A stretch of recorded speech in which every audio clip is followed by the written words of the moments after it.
Oke, baik. Bismillahirrahmanirrahim. Assalamualaikum warahmatullahi wabarakatuh. Selamat sore kakak-kakak semua. Waalaikumsalam warahmatullahi wabarakatuh. Waalaikumsalam. Warahmatullahi wabarakatuh. Bersyukur kita pada Allah SWT. Alhamdulillahirabbil alamin. Atas segala nikmat dan karunia-Nya kita bisa sama-sama hadir di tatap maya yang ke-7 ini dalam materi pengembangan kurikulum PJOK.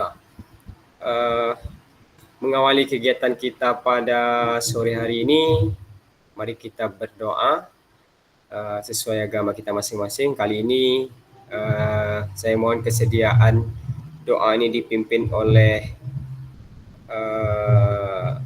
Kak Romi Mondela. Silakan Kak Romi.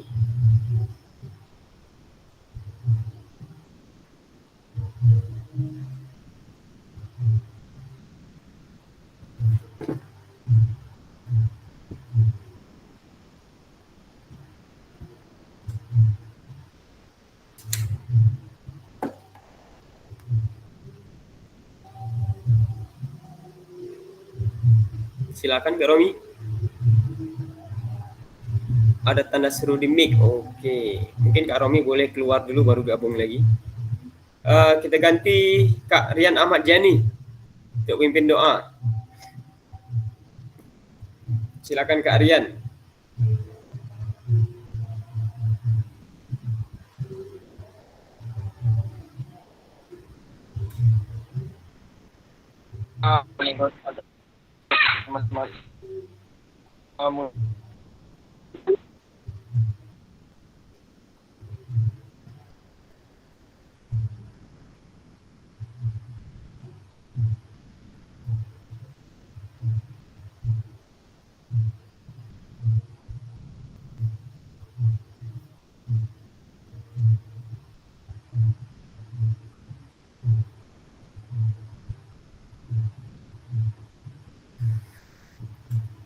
Mana Kak Rian? Menghilang Kak Rian. Kak Romi udah bisa Kak Romi?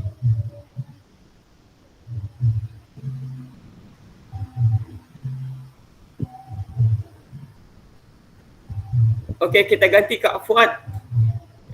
Silakan Kak Fuad.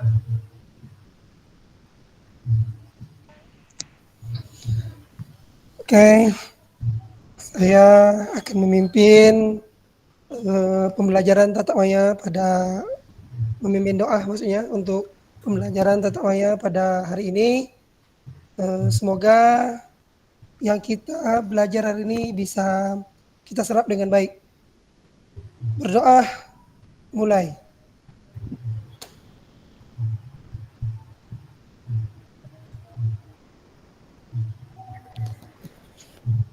Selesai.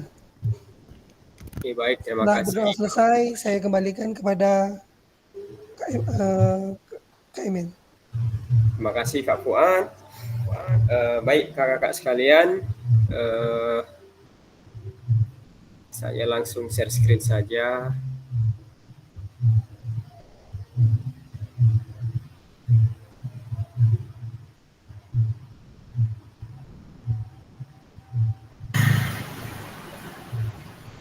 Oke, baik Kak.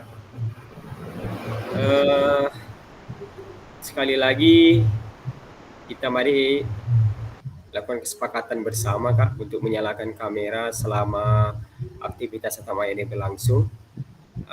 Bagi kakak-kakak yang belum melakukan komunikasi agar dapat dimatikan dulu atau dinonaktifkan mikrofonnya.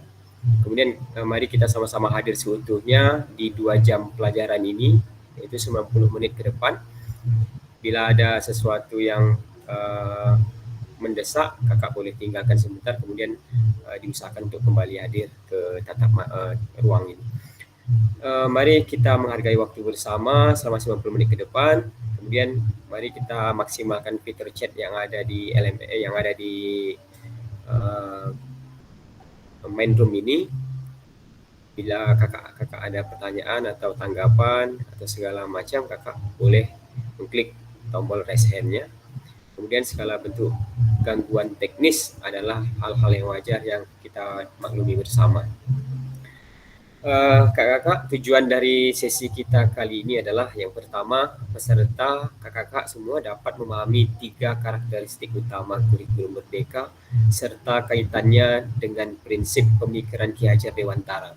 Yang kedua, kakak-kakak mampu memahami pengembangan kurikulum PJOK, dan yang terakhir, peserta kakak-kakak mampu memahami penyusunan program PJOK yang berkualitas dengan backward design.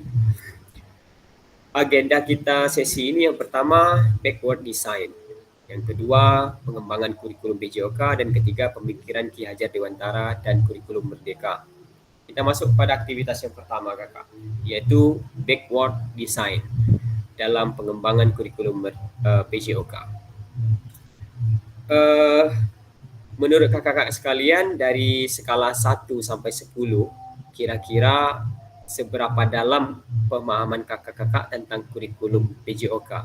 Kakak boleh manfaatkan fitur chat kak. Silakan.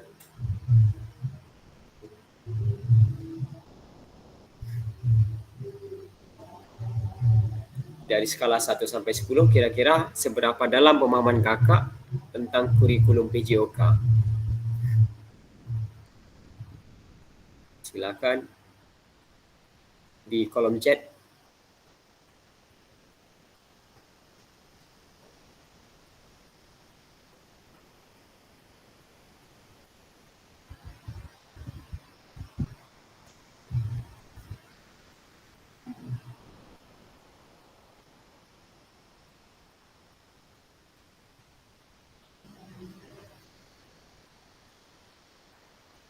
Masih kosong? Ayo kak, silakan.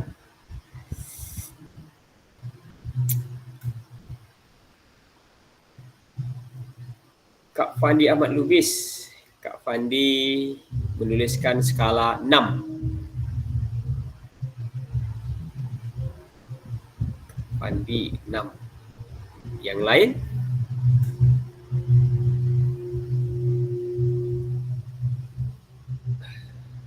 Terkait tentang pemahaman kakak-kakak tentang kurikulum PJOK. Kak Irmaniti 5. Kak Nurlia 5.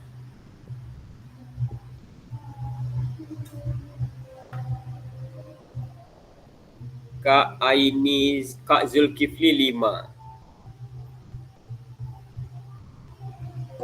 Kak Rian Ahmad Jani 5. Kak Febri Zadi 5. Kalau boleh saya tahu, Kak Nurlia, kenapa Kak Nurlia menuliskan skala 5 nih kak?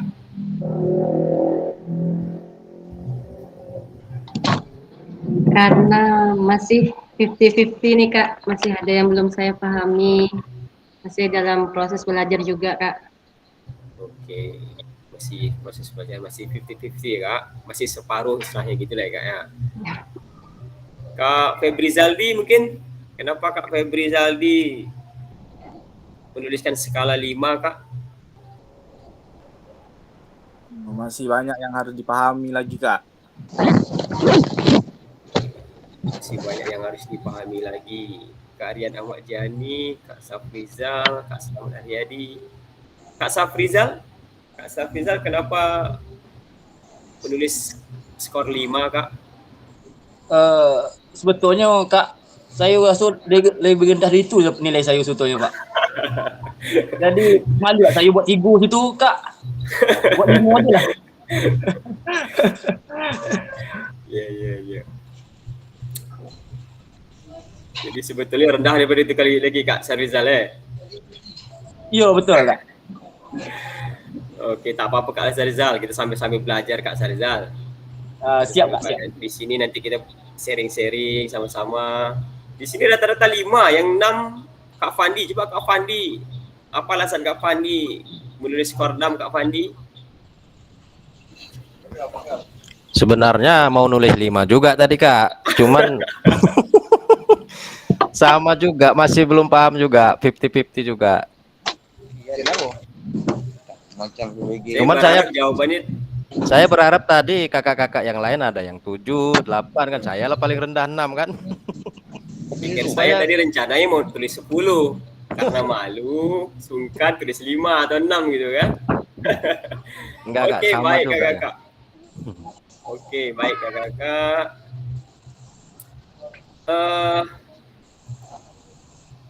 Ini kak, apa tujuan sebenarnya dari adanya pelajaran PJOK di sekolah kak? Kakak boleh jawab di kolom chat. Hah? Siapa?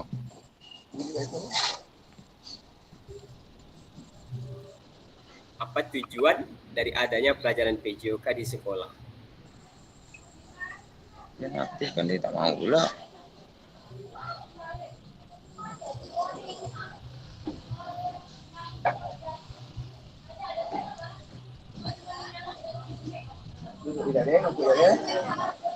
Karya nama jadi agar peserta didik sehat sepanjang hayat.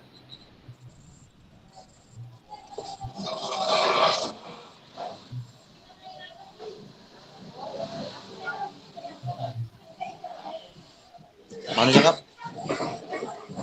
Kakak-kakak yang lain?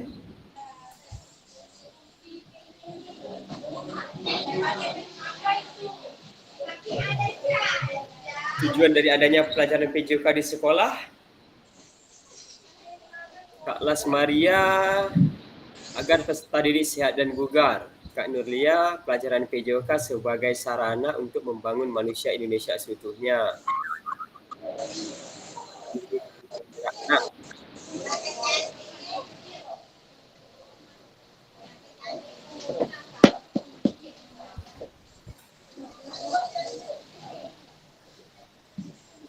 Kak Fandi, untuk pengembangan fisik atau kebugaran anak. Kak Febri Zaldi, untuk mengembangkan fisik, mental, sosial anak. Kak Safrizal, agar anak di sekolah selalu bugar. Kak Selamat, membentuk individu yang sehat dan bugar.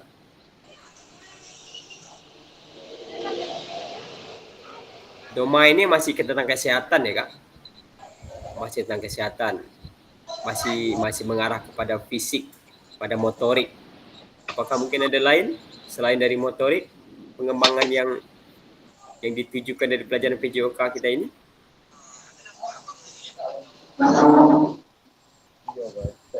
Pembiasaan pola hidup sehat, kata Kak Romi. Masih domainnya tentang kesehatan. Rata-rata domain masih tentang kesehatan. Kak Irmaniti, agar anak lebih merasa senang dan gembira dalam belajar.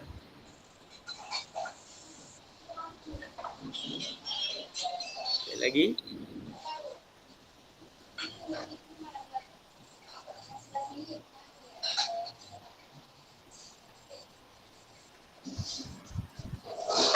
Oke, kalau kita lihat dari ketiga aspek itu, tujuan dari pelajaran PJOK itu untuk mengembangkan ini. Oke, kita baca dulu. Kak Fuad, tujuannya memenuhi kebutuhan tubuh peserta didik menjadi lebih sehat dan bugar, dan untuk mental peserta didik. Kalian? Ada 3 aspek. Aspek pengembangan pengetahuannya, aspek karakternya, di afektif, dan psikomotornya, di motorik. Nah, ini harus kita kembangkan dalam pelajaran PJOK ini. Jadi tidak hanya berfokus pada satu aspek saja, tapi semua aspek ini kita jadikan tujuan. Dalam tubuh yang sehat terdapat jiwa yang kuat. Okey. Baik, kita lanjut lagi. Menurut capaian pembelajaran PJOK Kurikulum Merdeka, pendidikan jasmani, kesehatan dan olahraga bertujuan sebagai pembelajaran bagi peserta didik. Nah, ini sudah kita pelajari di materi awal-awal kemarin Kak, tentang paradigma. Jadi PJOK itu adalah tujuannya sebagai pembelajaran bagi peserta didik yang kita sepakati di awal kemarin. Yang pertama, dalam hal mengembangkan, menerapkan dan mengevaluasi keterampilan, konsep dan strategi gerak. Yang kedua, membantu dan memberi dukungan mereka peserta didik dalam memilih gaya hidup sehat dan aktif secara jasmani. Yang ketiga, membangun dan menerapkan keterampilan sosial dan emosional melalui konteks pembelajaran yang menekankan nilai-nilai fair play, kerja tim, dan inklusivitas.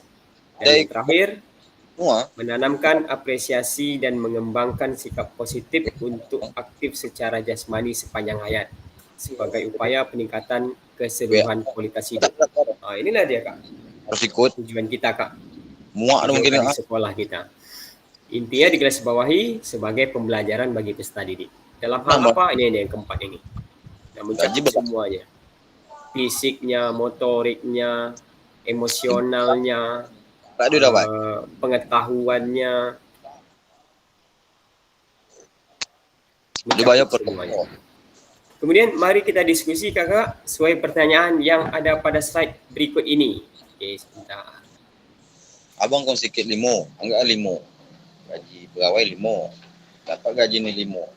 10. Terlepas dari kurikulum apapun, apakah selama ini kakak-kakak sudah memahami dengan baik tujuan mata pelajaran dan menjadikannya sebagai acuan?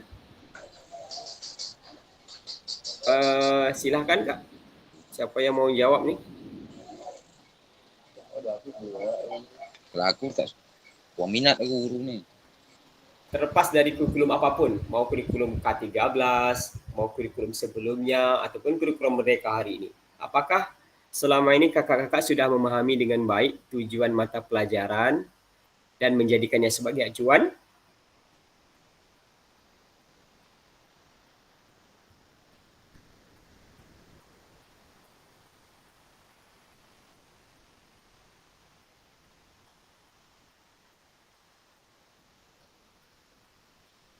Silakan Kak.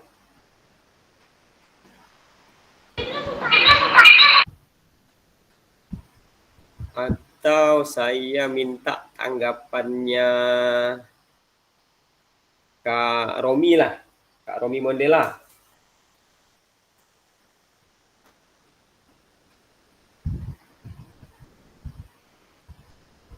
Apakah mikrofon Kak Romi sudah stabil?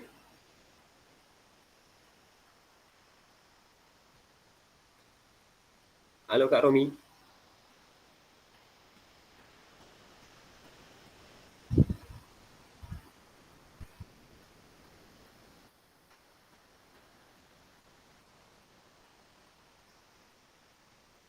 Mana nih ngaturnya Kak? Bentar, kita seru. Sebentar Kak Romi.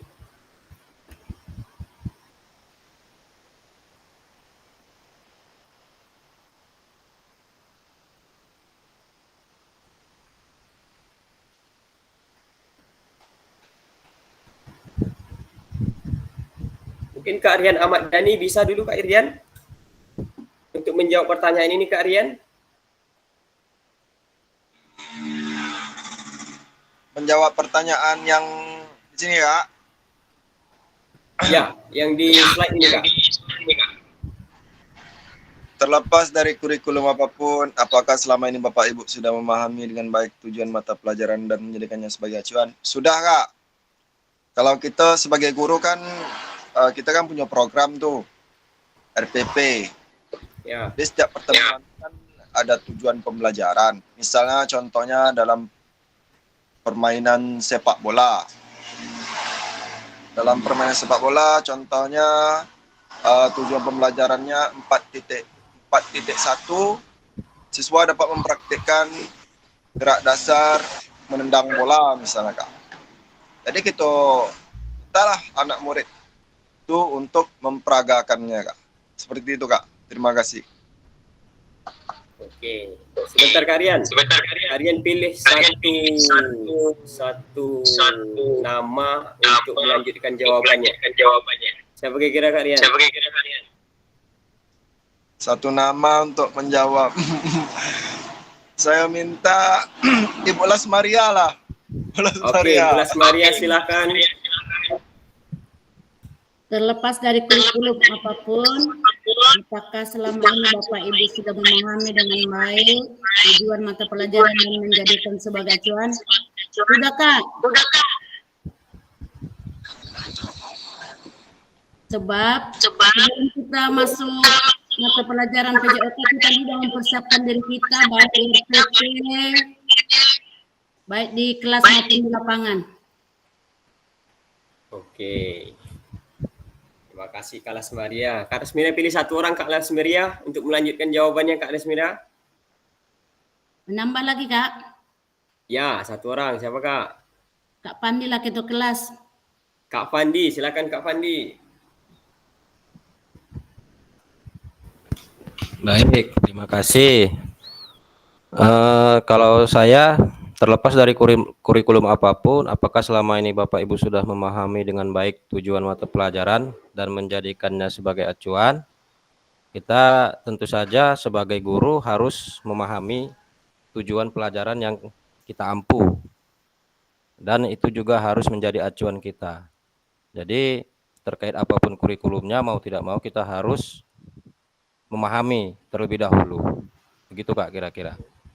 Oke, terima kasih Kak Pandi. Jadi intinya memang kita paling tidak sedikit banyaknya kita tentu paham apa itu tujuan mata pelajaran kita di kelas kita yang kita ajarkan itu kan Kak. Berbagai macam persepsi tentang tujuan pelajaran PJOK ini tentunya kita harus sepakati yang seperti yang kita sampaikan di awal tadi, bahwa tujuan PJOK itu adalah pembelajaran bagi peserta didik. Jadi terlepas dari kurikulum apapun, selama kita mengajar, apakah kita sudah memahami, itu sedikit banyaknya kita paham dengan tujuan mata pelajaran. Bahkan ada yang betul-betul memahami ini tujuan pelajaran PJOK kita, sehingga proses pembelajaran di kelas itu berjalan dengan baik sesuai dengan permintaan kurikulumnya, artinya terarah, tidak mengambang atau tidak nyasar kemana-mana. Dalam konteks kurikulum merdeka, apakah tujuan-tujuan ini bisa dicapai?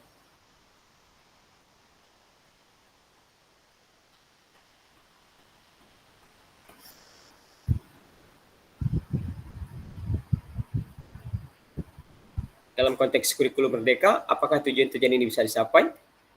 Memahami tujuan utama itu penting sebagai acuan untuk memahami muara akhir dari pembelajaran. Untuk mencapai tujuan umum ini, pemerintah sudah menurunkannya ke dalam capaian pelajaran dan mempersilahkan guru ataupun satuan pendidikan untuk menurunkannya lagi ke tujuan pembelajaran. Untuk capaian pembelajaran yang terbaru ini, apakah kakak-kakak sudah menerima? Kan ada revisi nih yang untuk tahun ini ya Pak? Ya, tahun ini kalau tidak salah. Ada revisi kalau tidak salah saya itu, capaian pembelajarannya. Nah, dari sini nanti kita turunkan lagi jadi dari tujuan pembelajaran. Dari tujuan pembelajaran nanti kita turunkan jadi ATP, alur tujuan pembelajaran. Semua ini disesuaikan dengan kondisi sekolah kita masing-masing. Lanjutnya, bagaimana memastikan agar pengajaran yang kita lakukan itu benar-benar menyasar tujuan pembelajaran. Karena seringkali pengajaran langsung fokus pada materi atau pada aktivitas yang dilakukan murid. Kadang-kadang kita abai atau lupa tujuan pembelajarannya gitu. Karena kita fokusnya pada materi gitu. Nah, sekarang bagaimana memastikan agar pengajaran yang kita lakukan itu benar-benar menyasar tujuan pembelajaran? Ada yang bisa Kak Fandi? Berikutnya siapa Kak Fandi? Yang bisa Kak Fandi tunjuk untuk menjawab ini Kak Fandi?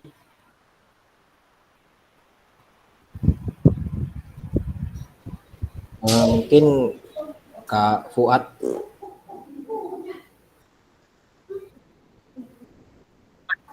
Muhammad Pak Centang, silakan Kak Fuad.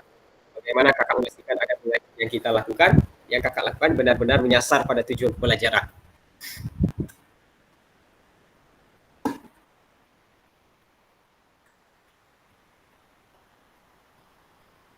Halo Kak Fuad.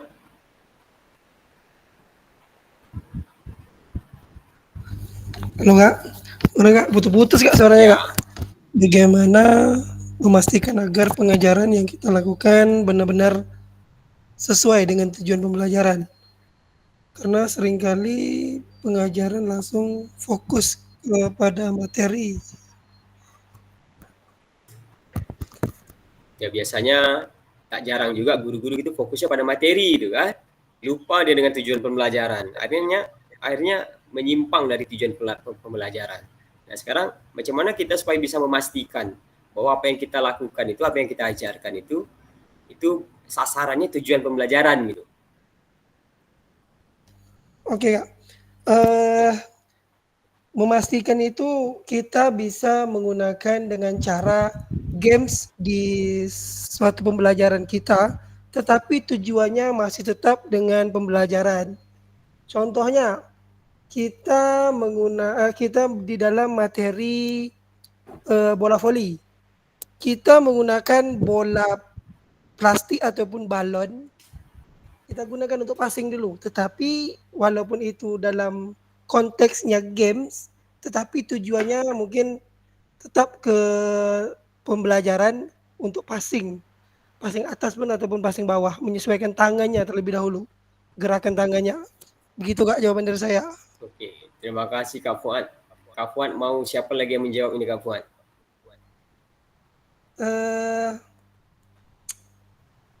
Kak Zul ada di sini, kalau ada Kak Zul silakan Kak Zul. Kak Zulkarnain.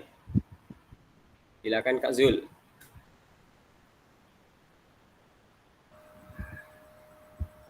Baik, terima kasih atas kesempatannya. Bagaimana memastikan agar pengajaran yang kita lakukan benar-benar nyasar tujuan benar-benar. Jawab laptop saya ni kejap-kejap ini gelap aja, tak nampak layar kejap-kejap. Ni elok balik. Bagaimana memastikan agar pengajaran yang kita lakukan benar-benar menyasar tujuan pembelajaran? Karena seringkali pengajaran langsung fokus pada materi atau aktivitas apa yang harus dilakukan murid.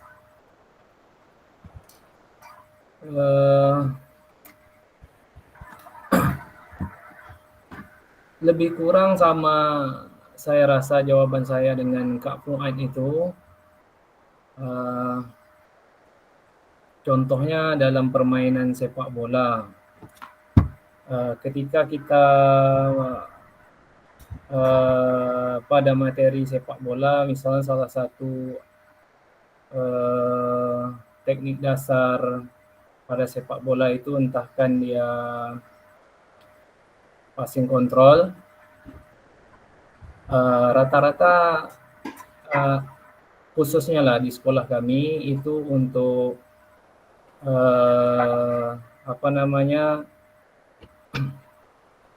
bolanya itu atau yang menjadi sarana prasarana itu kan kurang. Jadi agar tujuan pembelajaran itu terlaksana, kita modifikasi lah. Apakah kita menggunakan bola karet ataukah menggunakan bola plastik yang sifatnya lebih murah agar pembelajaran tetap terlaksana. Yang penting tujuan pembelajarannya dari apa yang ingin kita terapkan dari aktivitas bola besar tersebut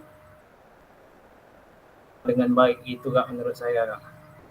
Oke, baik Kak, jawabannya hampir sama dengan Kak Fuad. Fokus pada yang disampaikan ini dengan Kak Fuad ini fokus pada proses pelaksanaannya di lapangan gitu kan Kak. Ya. Jadi materinya disesuaikan, proses pembelajarannya disesuaikan dengan materinya gitu kan, agar bisa menyasar pada tujuan pembelajaran. Bisa dimodifikasi materi-materi itu dalam bentuk peralatannya, mungkin dalam permainannya. Itu menurut Kak Fuad dan Kak Zul. Kak Zul mau pilih siapa Kak Zul untuk menjawab berikutnya Kak Zul?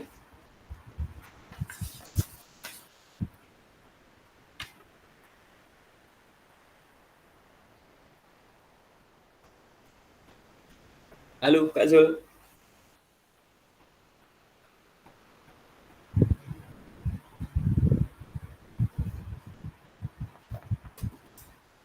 Mana Kak Zul? Mungkin saya satu. Kak Febri Zalbi, kira-kira Kak?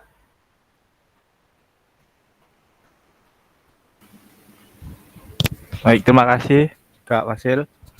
Ya. bagaimana memastikan agar pengajaran yang kita lakukan benar-benar menyasar tujuan pembelajaran, karena seringkali pengajaran langsung fokus pada materi atau aktivitas apa yang harus dilakukan murid. Jawabannya pun hampir sama ya Kak ya. Kita langsung ke pelaksanaan, terus kita bisa memodifikasikan materi tersebut dengan barang atau alat prasarana yang ada gitu Kak. Agar tujuan kita itu tercapai gitu. Bisa didengar Kak? Iya, lanjut Kak. Nah, jadi jawabannya pun hampir sama Kak. Untuk mencapai sebuah tujuan pembelajaran itu, kadang kita sebagai guru PJOK ini kan terkendala dengan prasarana kayak dan sarananya gitu. Nah, jadi seringkali tidak tercapai tujuannya kalau tidak ada prasarana dan sarananya gitu. Jadi kita sebagai guru PJOK dengan kreativitas kita gunakanlah apa yang ada agar tujuan pembelajaran itu bisa tercapai. Seperti itu kira-kira Kak. Oke.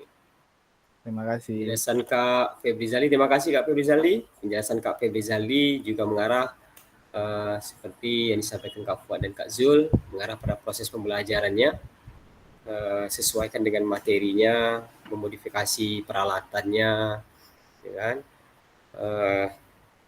Tapi perlu saya garis bawahi satu Kak Febri Zali, mohon izin, karena kita sudah mempelajari materi tentang kekuatan kemarin kan, aset kemarin kan. Jadi mari kita usahakan sarana prasarana ini yang minim nih di sekolah, bagaimana murid kita di sekolah itu tetap berhasil mencapai tujuan pembelajaran. Seperti yang disampaikan oleh Kak Fuad tadi, kita modifikasi bola voli jadi balon misalkan, bola kasti dari gumpalan-gumpalan kertas misalkan gitu kan. Artinya kita fokus kita pada yang kekuatan, pada hal-hal yang positif, ya, hal-hal yang negatif seperti kekurangan prasarana, kita cari solusi saja, tapi kita tidak fokus pada sana. Itulah dari materi yang kita pelajari kemarin tentang aset kekuatan. Terima kasih Kak Febri Zaldi. Satu lagi Kak Febri Zaldi, tolong disebutkan satu orang lagi Kak Febri Zaldi.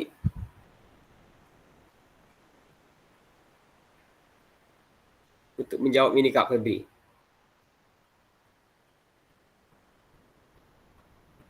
Kak Romi Kak. Kak Romi, silakan. Apakah Kak Romi sudah bisa nih? Tes. Ya, oke. Dah tebak dah kasih aku disuruh. Oke, di sini bagaimana memastikan agar pengajaran yang kita lakukan benar-benar menyasar tujuan pembelajaran. Ini dalam artian kita setelah melakukan pengajaran atau sebelumnya nih Kak? Saya masih bingung nih Kak nih. Ya, terserah Kak Romi. Kak Romi memastikannya di posisi yang mana? Sebelum kah? Biasanya kalau saya biasanya di akhir. Apakah sebelum kita mengajar kan kita sudah disiapkan tuh dengan perangkat-perangkat kita di situ, ada tujuan yang akan kita capai sebelum pembelajaran kan.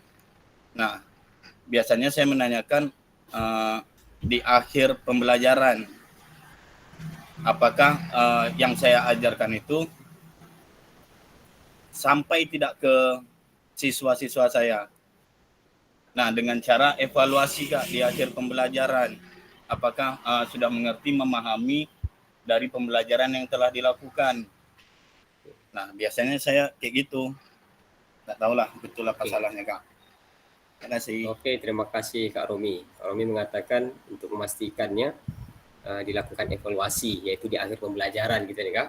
Berbeda dari ketiga kakak-kakak sebelumnya, menjelaskan di proses pembelajarannya. Saya kupas sedikit soal nih, bagaimana memastikan agar pengajaran yang kita lakukan itu benar-benar menyasar pada tujuan pembelajaran. Sekarang materinya misalkan senam ritmik. Ini materi senam ritmik nih. Kita mau mempelajari, kita mau mempelajari materi ritmik ini kepada siswa kita. Nah, sebelum untuk memastikan bahwa siswa kita ini mengikuti pembelajaran ritmik ini, yang pada akhirnya mencapai tujuan pembelajaran. Nah, itu apa yang membuat kita yakin bahwa apa yang kita lakukan itu sesuai dengan tujuan pembelajaran. Kakak-kakak sekalian, dalam hal ini yang tadi kakak biasa menyampaikan di proses pembelajarannya atau di kegiatan-kegiatan intinya, Kak Romi di akhirnya. Nah, kalau yang saya tawarkan ini di awalnya, Kak, merancangnya. Dari rancangan ini kita untuk memastikannya. Kita merancang ini kita memastikan untuk sampai ke tujuan pelajaran. Karena apa yang kita rancang, maka itulah yang akan kita lakukan di proses pembelajaran intinya, kan? Begitu juga dengan akhirnya nanti. Jadi saya tawarkan di sini yang rancangan awalnya. Rancangan awalnya dalam bentuk apa? Materi kita hari ini tentang backward design. Nah, rancangan mundur artinya itu. Rancangan mundur ke belakang. Oke, kakak-kakak tentu sudah baca tentang backward design ini di LMS.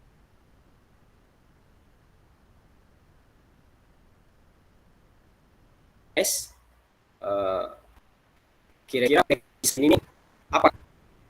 Saya menjawab ini dari Kak Yeni. Kak Yeni, menurut Kak Yeni backward design itu apa, Kak?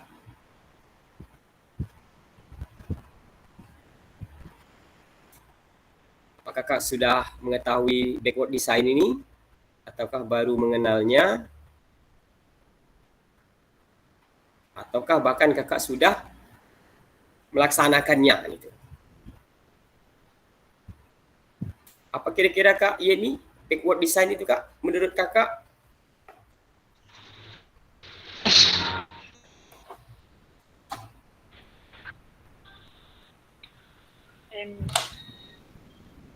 Ya. Tunggu Kak, belum paham apa yang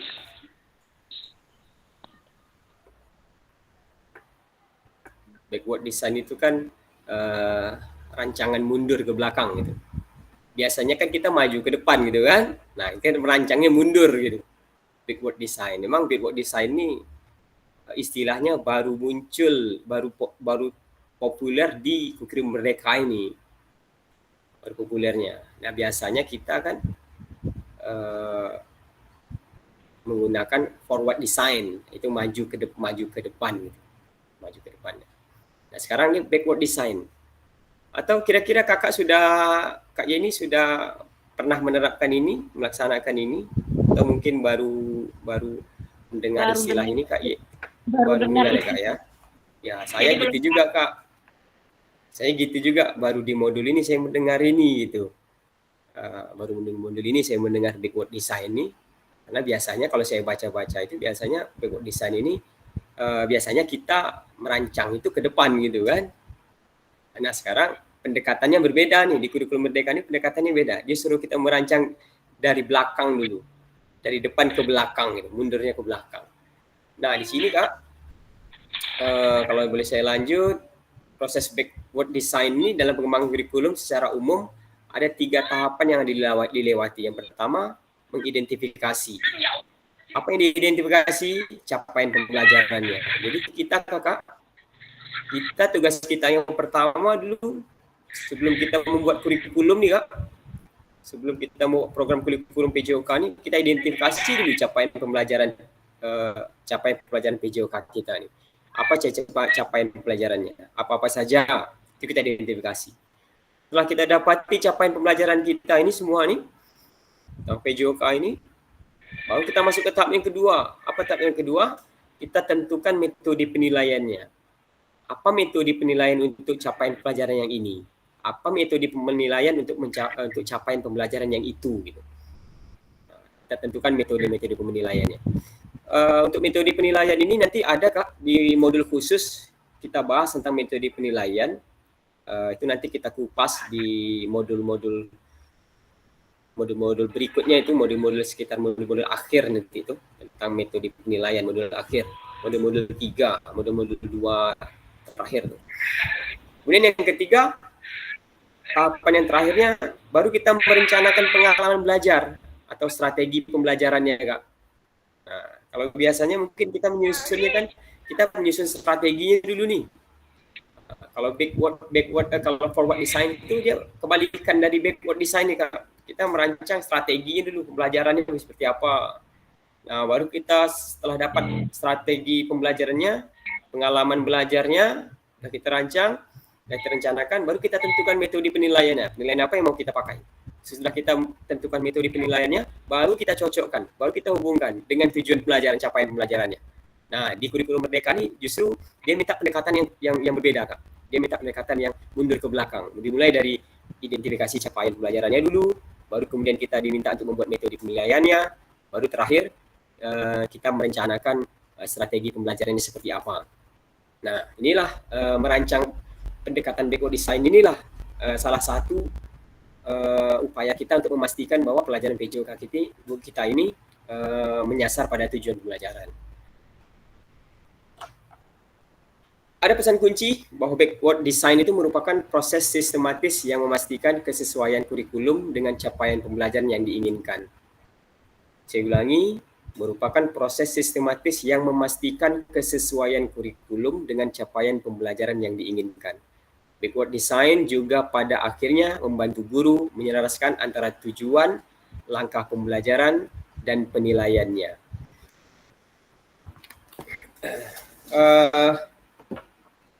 Dengan pengertian yang lain itu, backward design ini dapat diartikan juga sebagai pendekatan dalam merancang kurikulum, pendekatan yang dalam merancang kurikulum mata pelajaran yang berfokus pada tujuan pelajar murid. Jadi fokus kita pada tujuan pembelajaran murid dalam merancang kurikulum menggunakan pendekatan backward design ini. Pendekatan ini, backward design ini mengutamakan hasil belajar yang ingin dicapai siswa, Kak. Mengutamakan hasil belajar yang ingin dicapai siswa, bukan pada banyaknya materi yang harus dipelajari. Jadi kadang-kadang kan guru PJO kan banyak materinya. Sesudah habis materi ini, apa kira-kira materi lain ini? Kadang-kadang kita sampai bingung, udah habis bahan untuk mempelajari, untuk membuatkan game atau segala macam. Nah, kita fokusnya pada banyaknya materi yang harus dipelajari. Ya, tapi di sini pendekatan ini diminta justru mengutamakan hasil belajar yang ingin dicapai siswa. Apa hasil belajar yang ingin dicapai siswa itu? Di pengertian yang lain, backward design ini metode yang digunakan pengajar untuk merancang pengalaman belajar murid dengan fokus mencapai tujuan pembelajaran. Intinya masih sama, Kak. Ujungnya pada tujuan pembelajaran. Dasar rancangannya adalah keyakinan bahwa sebelum memulai sesuatu, seseorang harus menentukan tujuan akhirnya terlebih dahulu. Nah, ini dia dasar dari backward design ini, Kak. Keyakinan bahwa sebelum memulai sesuatu, seseorang harus menentukan tujuan akhirnya terlebih dahulu. Kebalikan dari forward design, Kak. Biasanya forward design ini, guru biasanya menyusun kegiatan pembelajarannya terlebih dahulu. Baru kemudian mengembangkan penilaiannya. Dan terakhir baru dia ambil, dia tarik kesimpulan hubungan materinya, penilaiannya dengan tujuan pembelajaran. Nah, ini kebalikan dari backward design, yaitu forward design.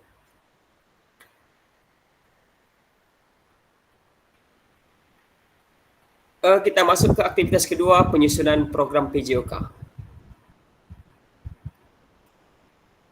Oke, bentar. Pertanyaan ini.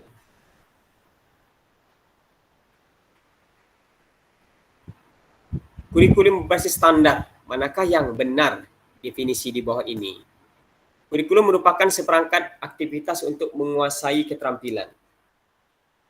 Kakak setuju atau tidak dengan ini, Kak? Katanya kurikulum merupakan seperangkat aktivitas untuk menguasai keterampilan. Apakah Kakak setuju dengan pernyataan ini?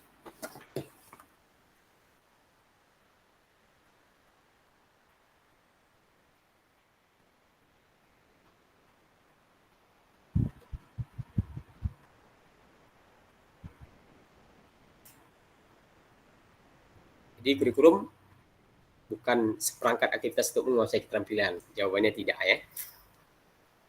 Jawabannya tidak. Bukan.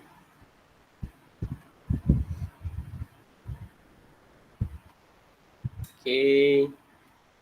Yang kedua, buku teks peserta didik dapat dikatakan adalah suatu kurikulum. Apakah pernyataan ini benar Kak? Bahwa buku teks peserta didik itu dapat dikatakan adalah suatu kurikulum.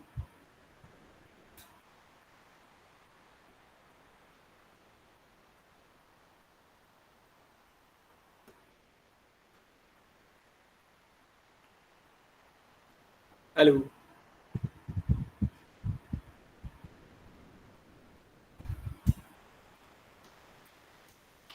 Kak Yeni, kembali Kak Yeni. Kira-kira Kak Yeni, apakah buku teks peserta didik itu dapat dikatakan adalah suatu kurikulum?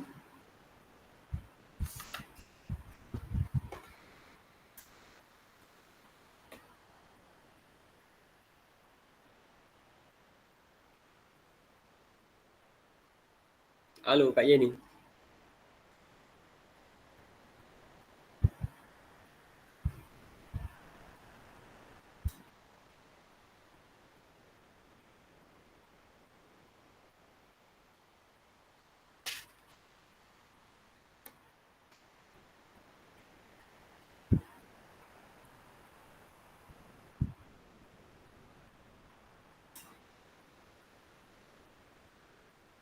Kak Selamat Haryadi. Mohon tanggapannya Kak Selamat. Sambil mencari lokan Kak Selamat.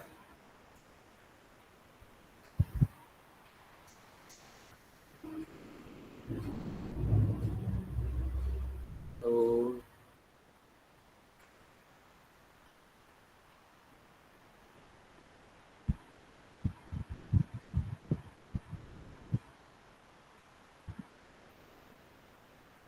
Okey.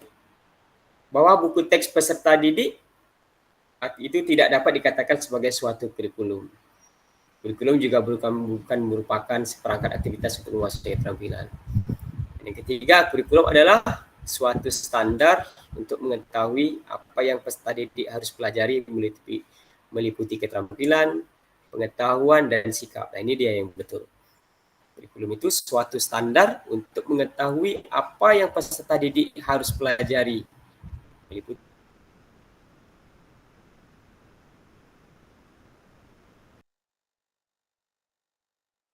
keterampilan, pengetahuan, dan sikapnya. Okey. Berikut ini komponen kurikulum pada Satuan Pendidikan Pelaksana Kurikulum Merdeka. Yang pertama, struktur kurikulum. Yang kedua, capaian pembelajaran. Yang ketiga, pembelajaran dan asesmen. Yang keempat, penggunaan perangkat ajar. Dan yang kelima, kurikulum satuan pendidikan. Komponen kurikulum satuan pendidikan dikembangkan dan digunakan di satuan pendidikan, terdiri dari karakteristik satuan pendidikan, visi, misi, dan tujuan satuan pendidikan, pengorganisasian pembelajaran, dan perencanaan pembelajaran. Ini dari Menteri Pendidikan dan Kebudayaan, Riset Teknologi Republik Indonesia tahun 2022. Mengapa kurikulum operasional berbeda antar satuan pendidikan?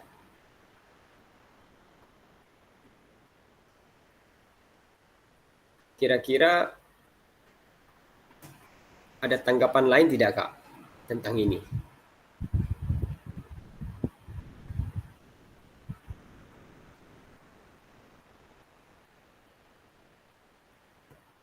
Di sini dikatakan mengapa kurikulum operasional berbeda antar satuan pendidikan agar bermakna. Kurikulum profesional operasional satuan pendidikan dikembangkan sesuai dengan konteks dan kebutuhan peserta didik dan satuan pendidikannya. Ini bisa menjadi kabar gembira bahwa kita semua dapat menyusun program yang relevan dengan kultur gerak di mana peserta didik tinggal. Ada yang lain dari tanggapan ini Kak? Mengapa kurikulum operasional berbeda antara satuan pendidikan? Kak Nurlia, silakan Kak Nurlia. Kalau menurut saya Kak, karena kita harus menyesuaikan kondisi dan tempat kita mengajar Kak, karena kondisi setiap sekolah itu berbeda-beda. Menurut saya Kak. harus menyesuaikan kondisinya dengan tempat kita berada. Boleh kasih contoh Kak, yang berbeda itu yang mana Kak? Apanya yang berbeda gitu? Yang membuat kita kurikulumnya harus disesuaikan dengan sekolah kita. Apanya yang berbeda gitu? Misalnya siswanya Kak. Misalnya di setiap sekolah itu kan macam kemarin kita udah belajar tuh. Ada siswa yang disabilitas, ada yang normal. Jadi kurikulum itu harus kita sesuaikan Kak dengan kondisi sekolah. Misalnya siswa kita, apakah dia mampu untuk menyerap kurikulum yang kita buat atau tidak. Itu menurut saya Kak, kira-kira begitu. Oke, bagus Kak Nurlia. Kak Nurlia mencontohkan sesuai kebutuhan peserta didiknya gitu kan. Perbedaan-perbedaan yang dialami oleh peserta didik seperti disabilitas. Nah, ini harus disesuaikan kata Kak Nurlia dengan kurikulum satuan pendidikan di sekolah kita. Nah, makanya berbeda setiap kurikulum satuan pendidikan masing-masing. Menurut kakak yang lain kira-kira Kak? Kak Irmaneti, yang belum bersuara hari ini. Apakah ada tanggapan lain Kak Irmaneti?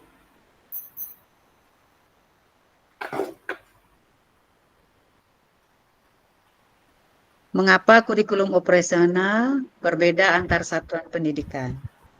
Ya, kalau menurut pendapat saya bisa berbeda, bisa sama. Kalau berbedanya, contohnya dalam pembelajaran, misalnya di dalam pembelajaran permainan bola voli. Iya. Kalau misalnya di sekolah kita alatnya belum lengkap, ya, atau misalnya lapangan yang belum ada, bisa kita sesuaikan atau kita modifikasikan permainannya. Tidak harus disesuaikan dengan kurikulum yang sudah ditentukan, seperti itu. Bisa kita modifikasikan, maksudnya seperti itu. Oke, kita sudah ada dapat dua sisi. Yang pertama Kak Nulia tadi sisi kebutuhan peserta didiknya, personalnya. Nah, Kak Irmaneti tentang sarananya gitu kan. Oke, karena tiap-tiap sekolah itu memiliki sarana-sarana yang terbatas, ada kelebihan, ada kekurangan ya kan. Nah, disitulah kita pentingnya menyusun kurikulum ini menyesuaikan dengan kebutuhan, menyesuaikan dengan apa yang ada di sekolah kita. Itu Kak Irmaneti dan Kak Nurlia. Yang lain Kak siapa lagi nih? Kak Selamat belum nih? Kak Selamat Aryadi, bisa dengarkan saya Kak Selamat?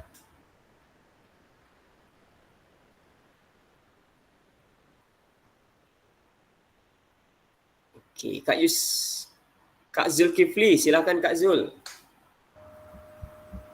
Baik, terima kasih Kakak atas tanggapan kesempatan yang diberikan kepada saya.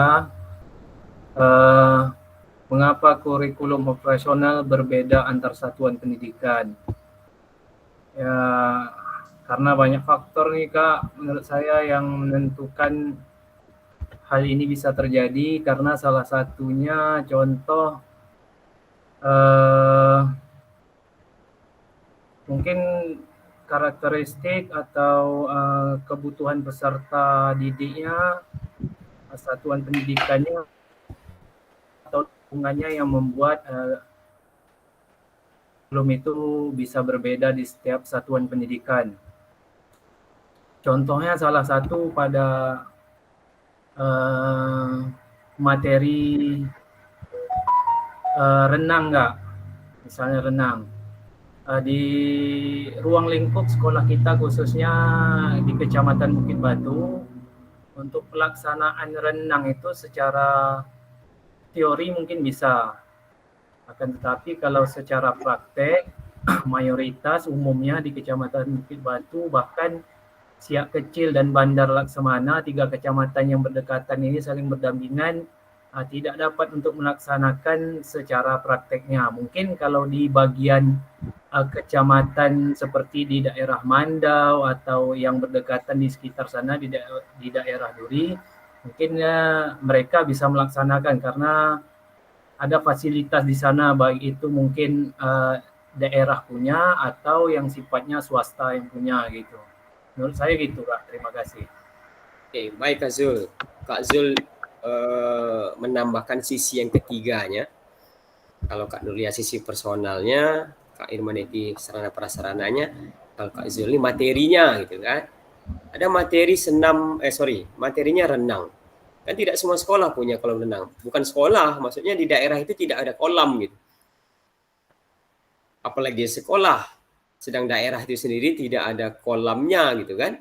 Nah, bagaimana kita mau mempraktekkan itu gitu kan? Nah, ini menarik ini. Nanti kita lanjutkan Kak Zul. Kak Selamat tadi, silakan Kak Selamat. Saya sudah panggil Kak Selamat 2 kali tadi ini. Oke, maaf Kak, tadi bunyi mesin pompong ya tadinya. Saya sedikit menanggapi tentang mengapa kurikulum operasional berbeda antara satuan pendidikan. Mungkin lebih dan kurang itu mungkin sama kawan-kawan kakak-kakak yang lain. Mungkin satu lagi menurut saya karena lokasi Kak. Karena sekolah itu kan ada yang di kota, ada yang di desa kan. Mungkin fasilitasnya, kemudian aksesnya itu untuk melaksanakan kurikulum itu mungkin ada yang sulit, ada yang susah kan. Jadi makanya kurikulum itu disesuaikan dengan lokasi pendidikannya. Seperti itu Kak. Oke. Lokasi satuan pendidikannya Kak ya, Kak Selamat Redia. Oke. Yang menarik dengan Kak Zul tadi nih, yang menyampaikan bahwa tentang materi renang ini. Kalau boleh saya sharing Kak, biasanya Kakak ketika masuk di materi renang itu, apa yang Kakak lakukan? Kakak abaikan materi itu, Kakak tinggalkan materi itu, atau Kakak ajarkan? Kalau jika Kakak ajarkan, apa yang Kakak ajarkan gitu? Silakan Kak, kita sharing Kak.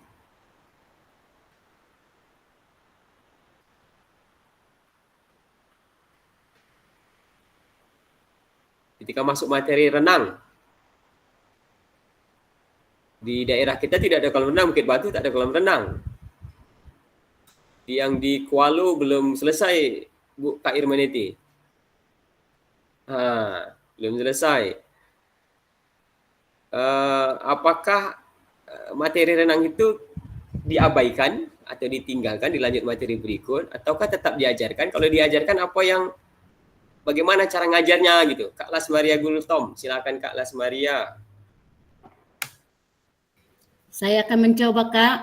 Saya tetap mengajarkan aktivitas renang tersebut sebagai teori di dalam kelas. Misalnya kita jelaskan materi tersebut, contoh gaya-gaya dalam renang itu misalnya gaya renang, gaya dada, atau gaya kata.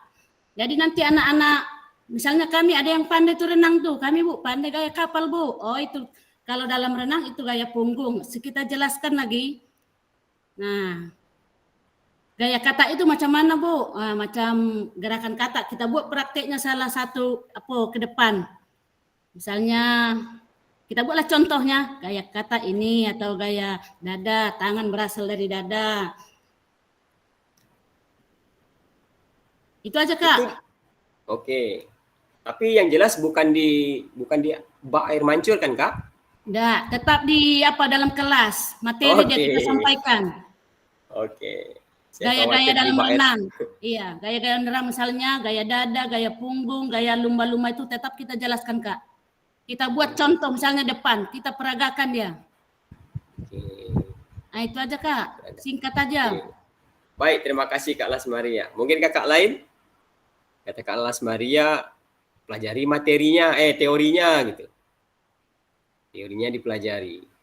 Kakak yang lain mungkin bisa berbagi pengalaman tentang materi renang ini Kak. Kak Romi, silakan Kak Romi. Kak izin, kalau saya biasanya kalau masalah teori renang, mata pelajarannya renang, biasanya memang di dalam kelas. Di situ saya jelaskan dulu tentang apa itu renang, macam-macam gaya renang. Terus nanti mereka kan pada nanya tuh, Pak, gaya punggung itu seperti apa gaya? Nah, di situ saya biasanya menggunakan laptop dengan InFocus ya Kak ya. Saya tunjukkan video-video gerakan-gerakan atau gaya-gaya renang tersebut. Nah, di situ juga mereka bisa membedakan yang mana itu gaya kupu-kupu, gaya punggung, gaya dada, dan gaya bebas.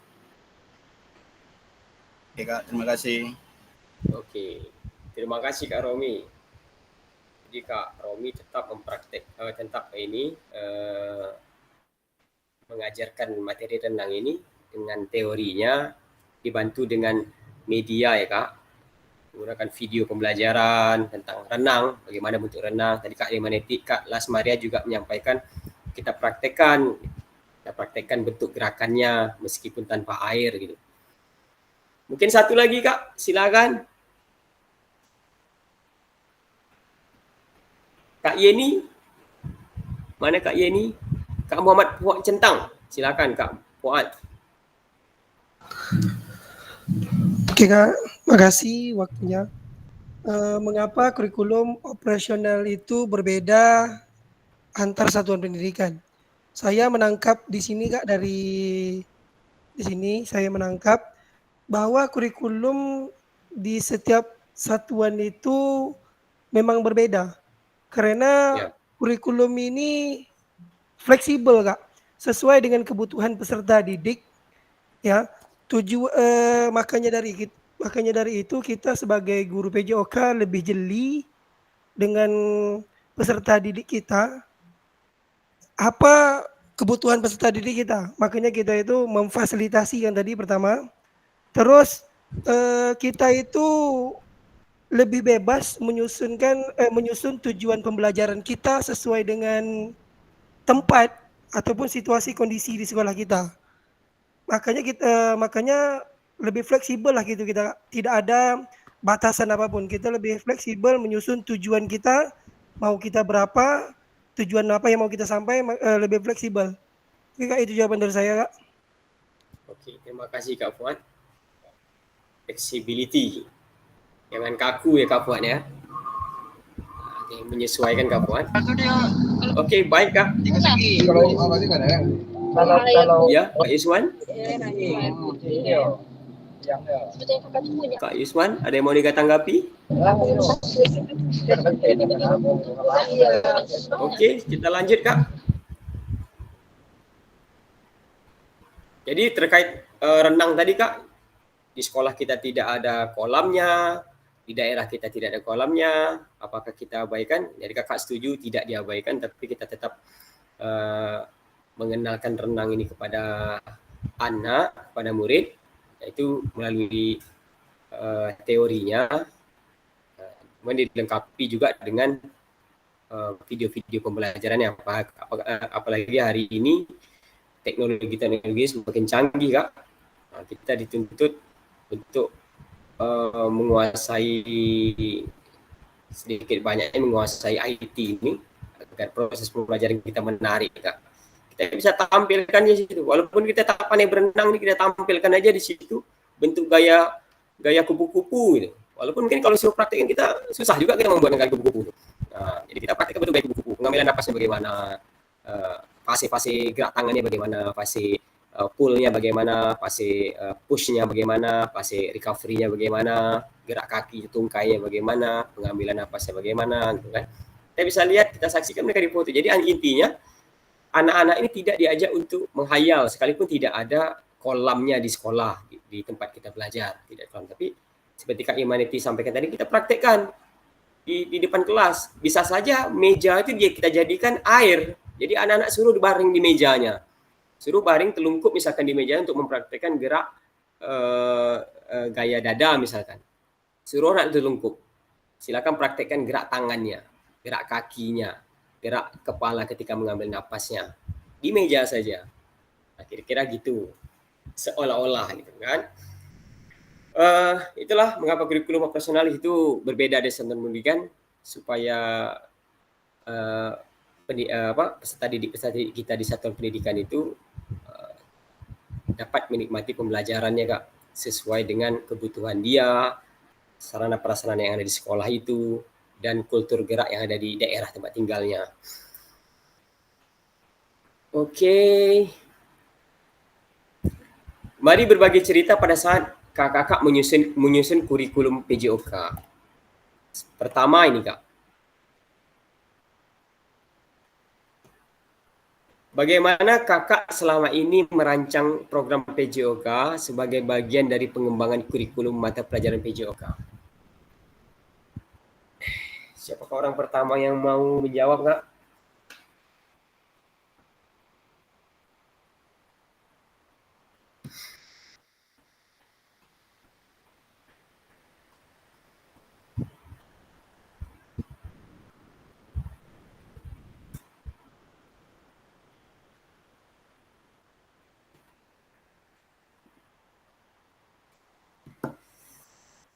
Kak Rian Ahmad Jani?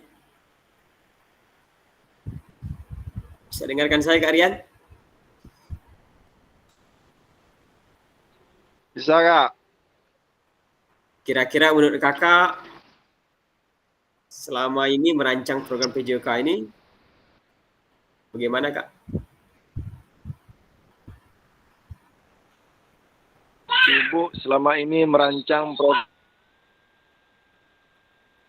mata pelajaran PJOK. Kalau saya menyesuaikan dengan sarana prasarana sekolah, Kak.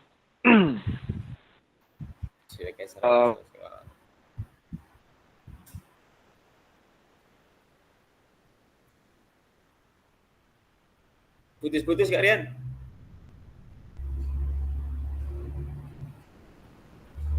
Sekolah itu kan halo, Kak. Ya, halo. lanjut. Halo, lanjut, Kak. Misal di sekolah, Kak. Di sekolah itu kan untuk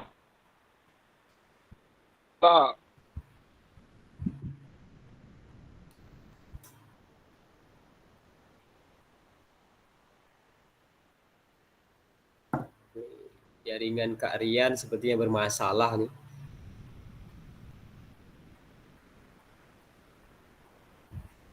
Oke, baik Kak Rian. Mungkin kita lempar dulu Kak Rian ke Kak Fandi.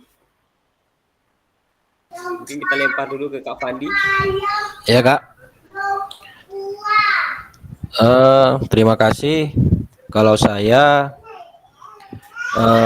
dalam merancang program PJOK sebagai bagian dari pengembangan kurikulum ini, yang pertama berpatokan dari silabusnya dulu.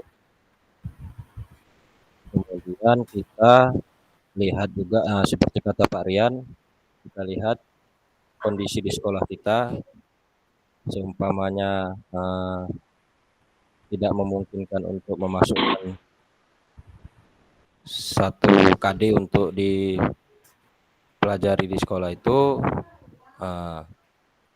atau apa langkah yang kita lakukan untuk memodifikasinya, itu yang menjadi patokan kita loh, Kak. Berarti patokannya itu dari silabus dulu. Kalau di kurikulum 13 tuh patokannya silabus dulu, baru kita lihat kondisi keadaan sekolah, baru kita bisa buat baru kita bisa merancangnya, Kak, dalam menyusun RPP-nya, seperti itu, Kak, kira-kira. Oke. Baik, terima kasih Kak Fandi. Itu tanggapan dari Kak Fandi. Juga menyesuaikan sarana prasarana di sekolah. Sama halnya seperti Kak Fuad. Kak Rian, sorry. Selanjutnya saya minta tanggapan dari siapa nih? Kak Safrizal. Ada Kak Safrizal? Yo, Kak. Ya. Kira-kira Kak, bagaimana Kak menurut Kakak? Ya sama Kak, dari pendapat teman-teman juga seperti itu juga, menyesuaikan dengan kondisi sekolah juga, sesuaikan juga dengan fasilitas yang ada di sekolah, Kak.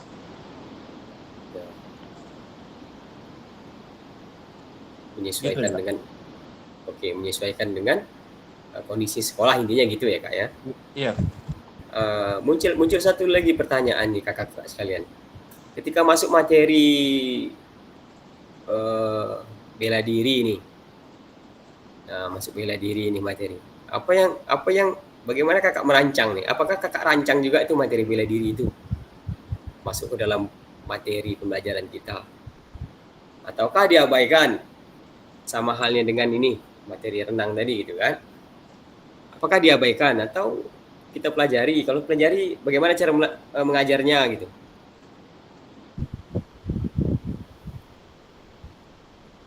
Berdasarkan pengalaman kakak, bagaimana Kak?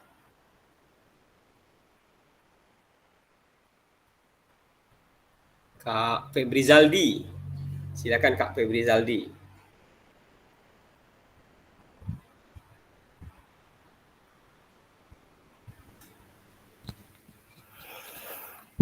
Baik Kak.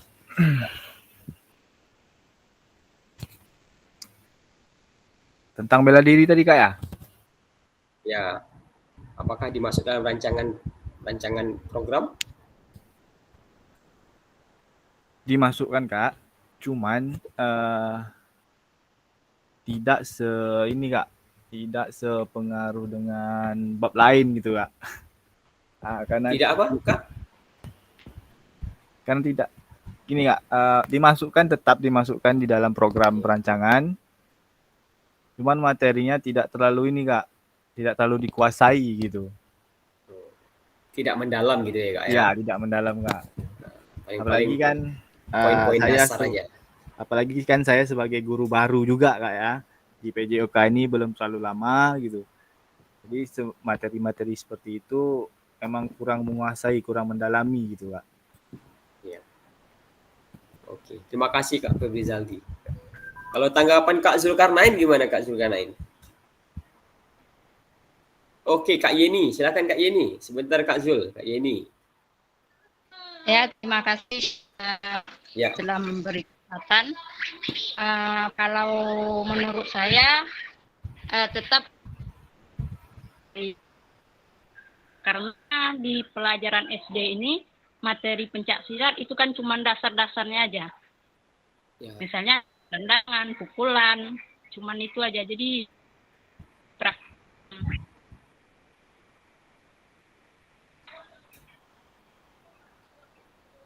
putus-putus suara Kak Yeni. Iya, jaringan sini payah Kak. Oh iya. Gara-gara hujan tadi ya Kak. Saya ulang ya Kak. Iya, oke Kak.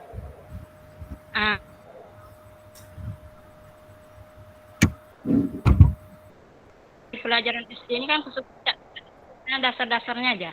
Dasar tendangan, pukulan, silakan, itu aja. Jadi mudah. Saya dipelajari aja itu, dipraktekkan. Itu aja Kak. Ya, seperti ini disampaikan oleh Kak Febri Zaldi tadi ya Kak. Misalnya dasar-dasarnya saja, poin-poinnya saja gitu kan. Tidak masuk ke dalam karena memang mungkin kita bukan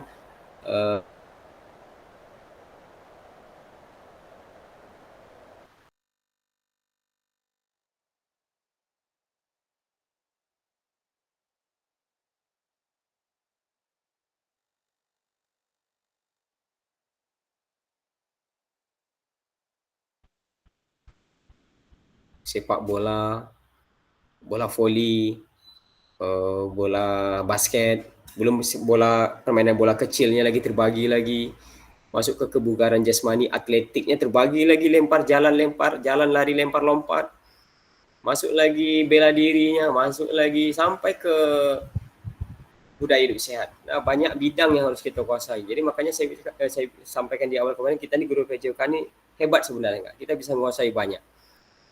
Tapi tentunya kita mungkin terbatas untuk bisa menguasai lebih dalam semua bidang itu kan Kak. Jadi setidaknya kita mengetahui teorinya atau hal-hal dasarnya saja. Nah, gitu. Misalkan contohnya di bela diri tadi, kita bisa ikut panduan dari buku-buku panduan, buku-buku cetak itu, gerak dasar-dasarnya bisa kita praktekkan. Atau seperti yang kita manfaatkan aset lingkungan seperti yang kita pelajari sebelumnya, bisa kita dalam proses pembelajarannya itu kita manfaatkan padepokan yang ada di sekeliling sekolah kita untuk dipanggil ke sekolah untuk melakukan sosialisasi atau memberikan pemahaman, gitu kan? Itu bisa juga. Oke, jadi merancangnya seperti disampaikan kakak tadi disesuaikan dengan kebutuhan kondisi sekolah. Kemudian yang kedua kak, apa saja yang selama ini kakak-kakak anggap menjadi sesuatu yang bernilai untuk dipelajari murid PJOK?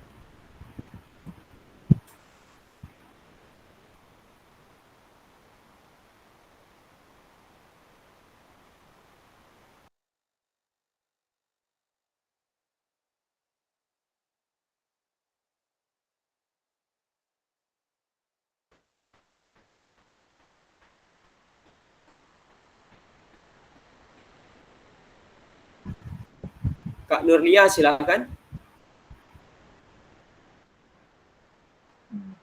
Baik Kak, terima kasih atas kesempatannya.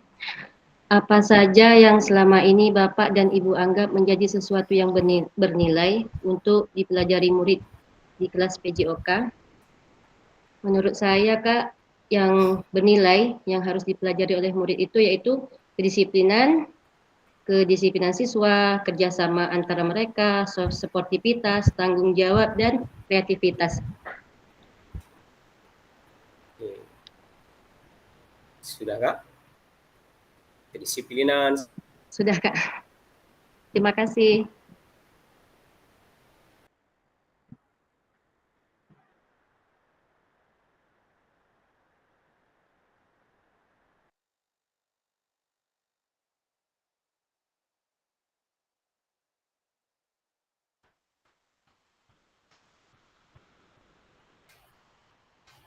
Kak Zulkarnain.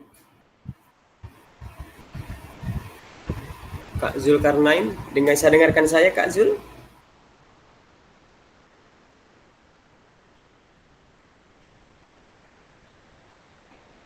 Kak Yusman bisa dengarkan saya?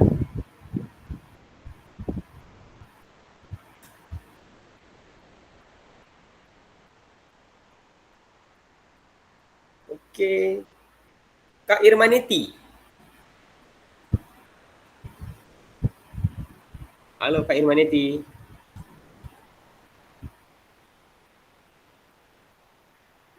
Nah ya, di sini pertanyaannya apa saja yang selama ini Bapak dan Ibu anggap menjadi sesuatu yang bernilai untuk dipelajari murid di kelas PJOK? Nah, kalau menurut pendapat saya Kak ya, yang sangat bernilai untuk dipelajari di dalam di kelas PJOK ini adalah yang pertama mungkin kerjasama, terus sifat dan tingkah laku anak-anak yang bisa bekerja sama dengan teman-temannya. Kemudian itu aja dulu Kak. Oke, terima kasih Kak Irmaniti. Oke, baik Kak. Kita lanjut pertanyaan berikut. Bagaimana kakak-kakak akan mengintegrasikan semua itu ke dalam proses pengembangan kurikulum mata pelajaran PJOK yang sekarang berlaku, Kak? Nah, yang Kak Nurlia sampaikan tadi, atau Kak Irmaniti sampaikan tadi, itu bagaimana kakak integrasikan?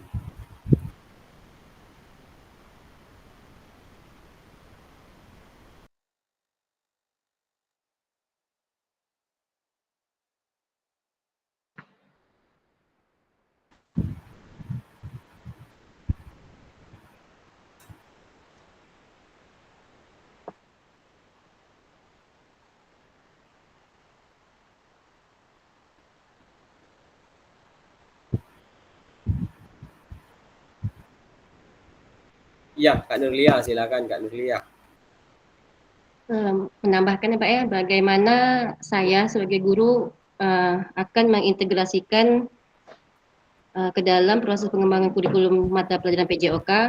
Kalau menurut saya mungkin Kak bisa dalam penyusunan program pembelajaran itu bisa kita libatkan siswa.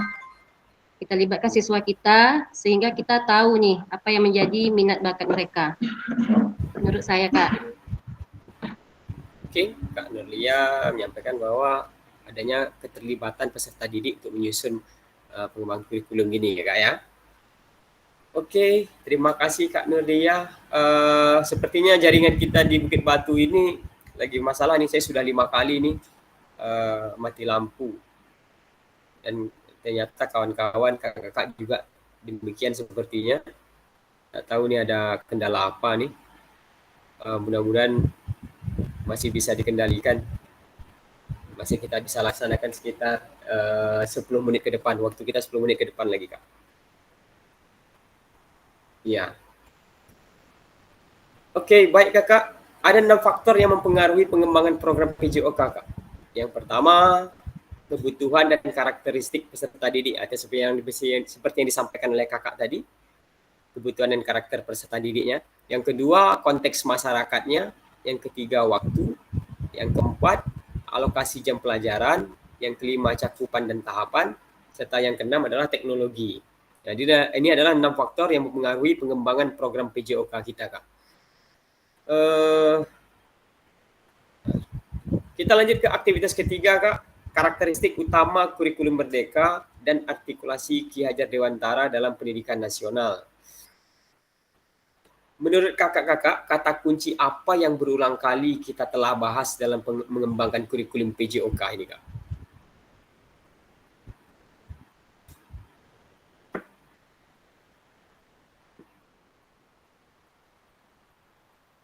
Kata kunci yang berulang kali kita telah bahas dalam mengembangkan kurikulum PJOK ini.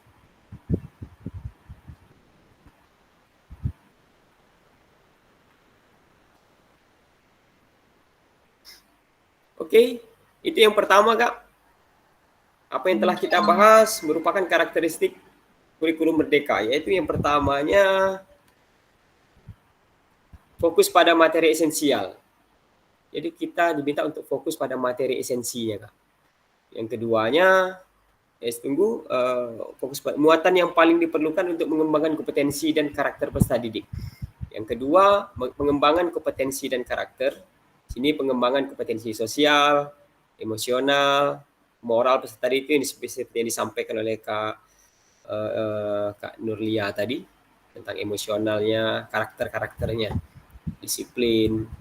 Tadi disampaikan oleh Kak Nurlia. Kemudian yang ketiga, yaitu fleksibilitas pembelajaran. Ini juga sudah disampaikan oleh Kak Fuad tadi. Fleksibilitas pembelajaran. Kurikulum dapat disesuaikan dengan kebutuhan pengembangan kompetensi peserta didik, karakteristik satuan pendidikan, dan konteks lingkungan sosial budaya setempat. Nah, disesuaikan dengan satuan pendidikannya, dengan sarana prasarananya, dengan aset-aset yang dimiliki oleh satuan pendidikan itu. Kemudian disesuaikan pula dengan kebutuhan peserta didiknya, seperti tadi sudah kakak-kakak semua jabarkan di awal tadi. Itu semua harus disesuaikan untuk membuat suatu program rancangan kurikulum. Oke, baik Kak. Kita lanjut lagi. Mari kita diskusikan pemikiran Ki Hajar Dewantara secara lebih jauh dan mengaitkannya dengan karakteristik kurikulum merdeka. Oke, Ki Hajar Dewantara menggarisbawahi bahwa maksud pendidikan adalah menuntun segala kodrat yang ada pada anak-anak agar mereka dapat mencapai keselamatan dan kebahagiaan yang setinggi-tingginya, baik sebagai manusia maupun sebagai anggota masyarakat. Nah, ini maksud pendidikan menurut Ki Hajar Dewantara. Ini luar biasa, Kak, pengertiannya, Kak. Mendalam sekali sebagai manusia maupun sebagai anggota masyarakat. Kebahagiaan yang setinggi-tingginya. Bagaimana anak itu bisa menikmati pembelajaran. Jadi tidak dengan paksaan, tidak terpaksa, tapi anak-anak itu sendiri yang menikmati pembelajaran. Oleh sebab itu, pendidik ini kita sebagai guru PJOK hanya dapat menuntun tumbuh atau hidupnya kekuatan kodrat yang ada pada anak-anak, pada peserta didik kita. Agar apa? Agar dapat memperbaiki lakunya, itu bukan dasarnya, dan tumbuhnya kekuatan kodrat anak. Oke, pada akhir sesi ini kita semua kakak-kakak sekalian diharapkan yang pertama dapat memahami 3 karakteristik utama kurikulum merdeka serta keterkaitannya dengan prinsip pemikiran Ki Hajar Dewantara. Yang kedua, kakak-kakak mampu memahami pengembangan kurikulum PJOK.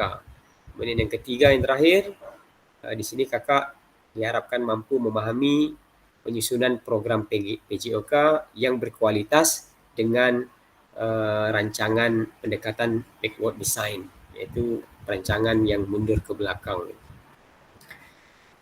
Baik Kak, sesi kita kali ini sudah berakhir. Sampai di sini mungkin ada yang kita diskusikan, silakan Kak. Ada yang kita diskusikan?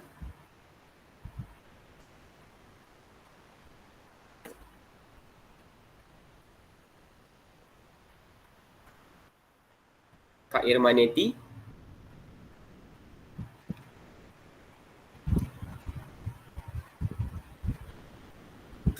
Halo Kak, tidak kedengaran suaranya Kak.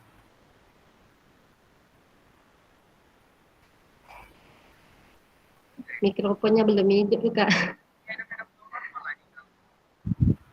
Oh, maaf Kak, mikrofonnya tadi belum hidup. Oke, di sini ada yang ingin saya tanyakan yaitu tentang ini, yang kemarin tugas kita praktek itu Kak, yang praktek Ya, mengajar praktek. yang 30 menit itu. Itu kira-kira Ya Kak. pelaksananya bagaimana itu Kak? Maksudnya kapan terakhirnya Oke. Tunggu sebentar. Kumpulkan gitu. Videonya Sebentar ya. Kak. Sebentar ya Kak, saya tutup dulu ini. Nanti saya share screen. Saya tutup ini dulu.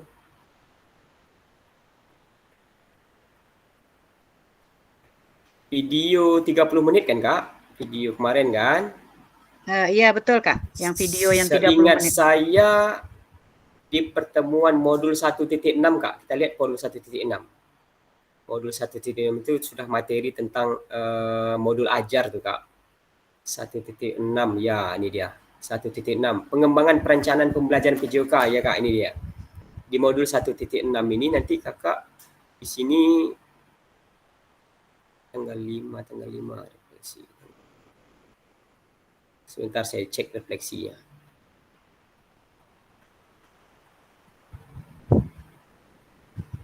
Oke, sebentar.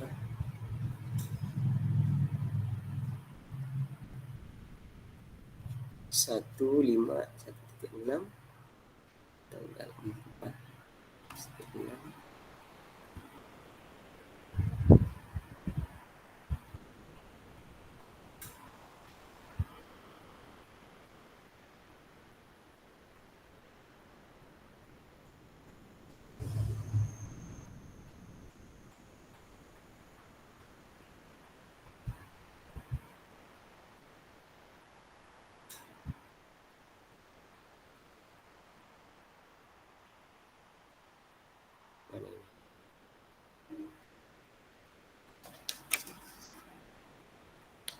Kalau di kalender saya ini Kak, modul 1.6 itu sekitar awal ini Kak.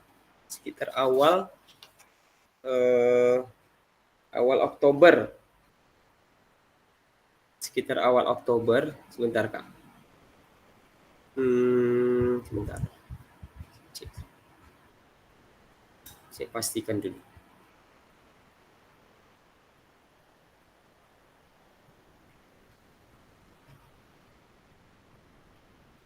Kak Irmaneti sudah buat kah? Belum lagi Kak, mungkin rencana mau dibuat. Cuman saya tak tahu juga kan kapan bisa dimulai atau kapan terakhirnya dikirim videonya gitu. Kalau pembuatannya boleh mulai dari sekarang Kak. Dari kemarin juga sudah boleh. Cuma nguploadnya nanti pada modul, tunggu sebentar saya pastikan dulu. Pada modul berapa ini?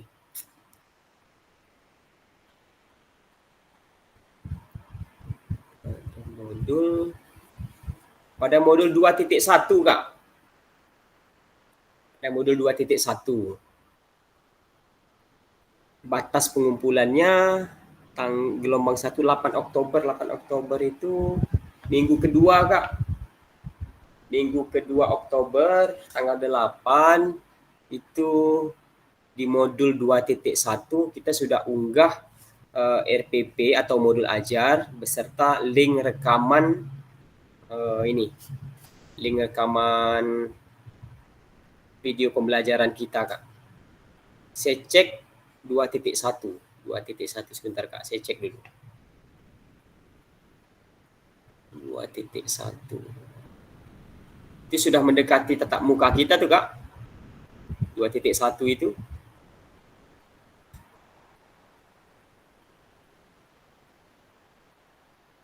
keterampilan mengajar PJOK yang efektif ya. 2.1.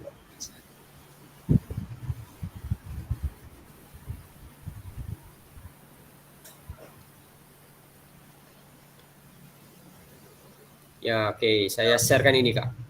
Sebentar.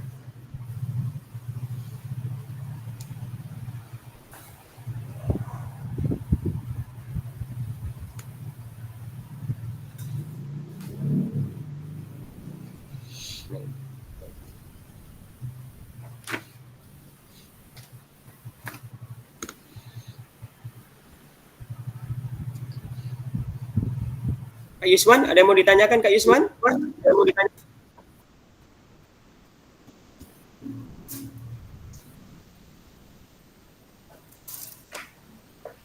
Nah ini Kak Irmaneti dan kakak-kakak lainnya, ini di tugas, ini di modul 2.1B1 lakukan Kak. Nah, kakak bisa lihat nih di modul 2.1B1. Di sini tugasnya itu mengumpulkan video pembelajarannya Kak. Yang 30 menit kemarin. Diunggah beserta, ini dia, beserta RPP atau modul ajarnya. Diunggah di sana secara bersamaan. Gitu ya Kak, modul 2.1 itu di tanggal 8 Kak. Kalau saya lihat di sini, batasnya ya tanggal 8 Oktober Kak, due date-nya Kak. Bisa dilihat Kak Irmaneti? Bisa Kak, bisa. Oke, tanggal 8 ya Kak. Berarti terakhir tanggal 8 ya. Jadi yang langsung 8. dengan RPP-nya Kak atau gimana? Iya Kak, langsung sama RPP-nya Kak. Kalau videonya linknya saja Kak. Nanti video 30 menit itu Kakak upload ke YouTube. Pastikan bisa dibuka linknya Kak. Linknya bisa dibuka. Jadi Kakak nanti salin linknya. Linknya itu yang disematkan di pengiriman tugas ini di modul 2.1 ini. Ya, makasih banyak ya Kak ya infonya. Iya Kak. Oke Kakak, mungkin ada Kak Yusman tadi mungkin ada mau ditanyakan Kak Yusman?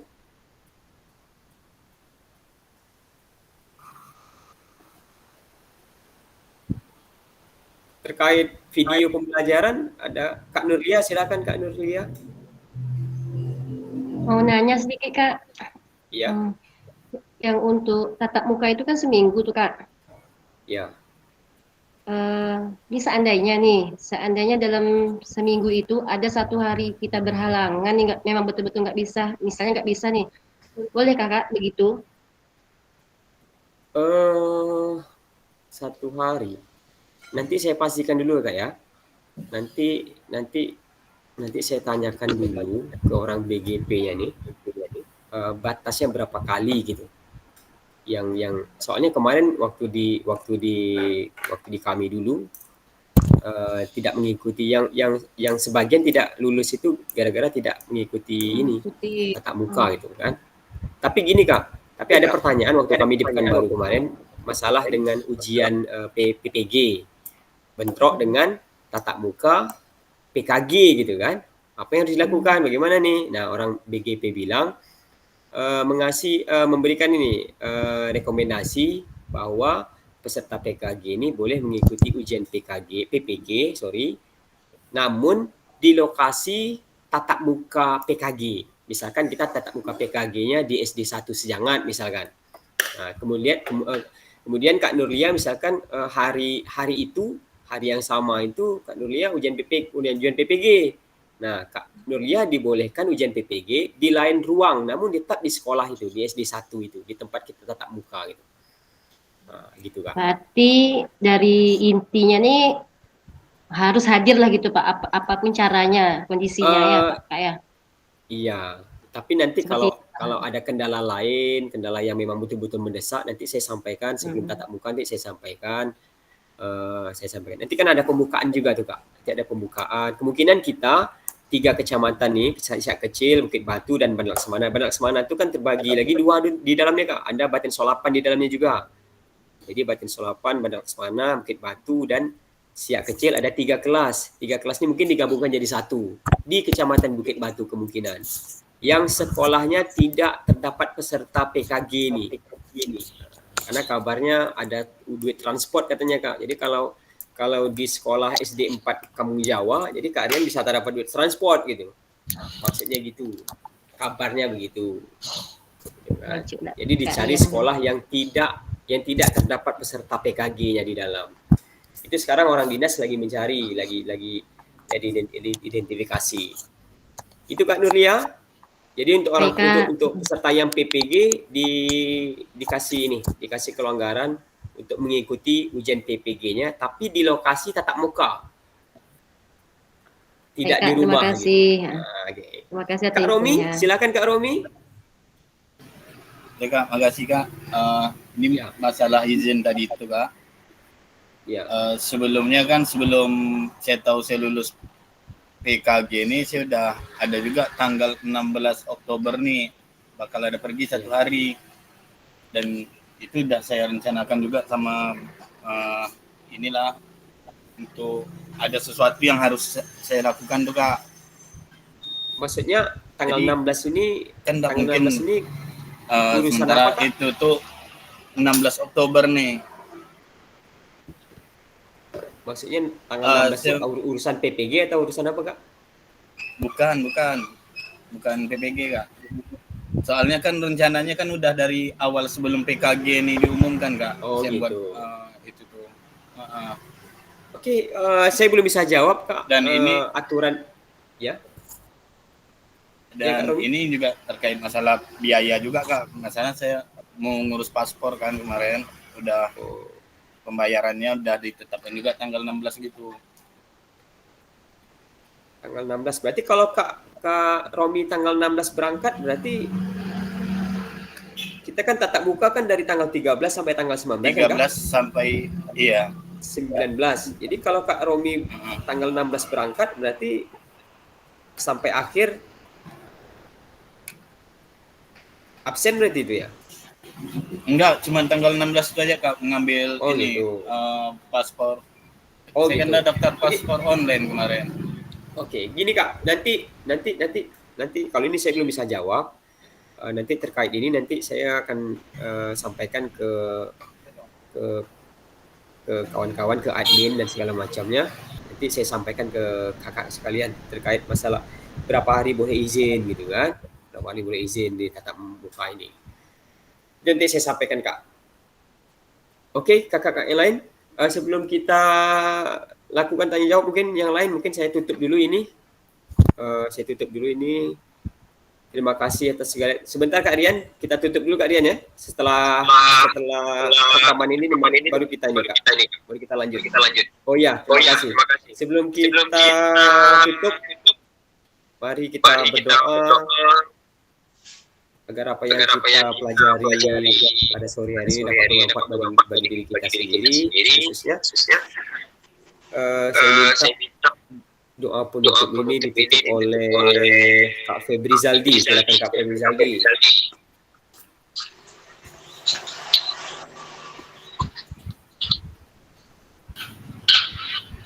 Hidup Mikli, hidup merah.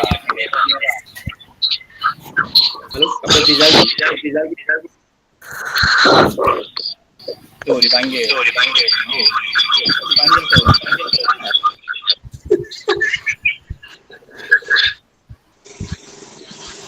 Hidup nih. Oke Kak, silakan Kak Rizaldi.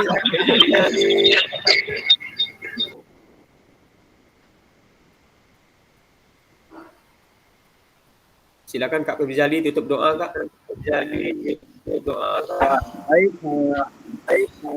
Baik, kakak-kakak semua, telah selesai tatap maya kita selama 2 GP pada hari ini.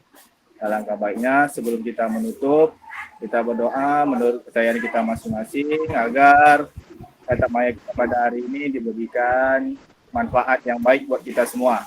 Berdoa dimulai.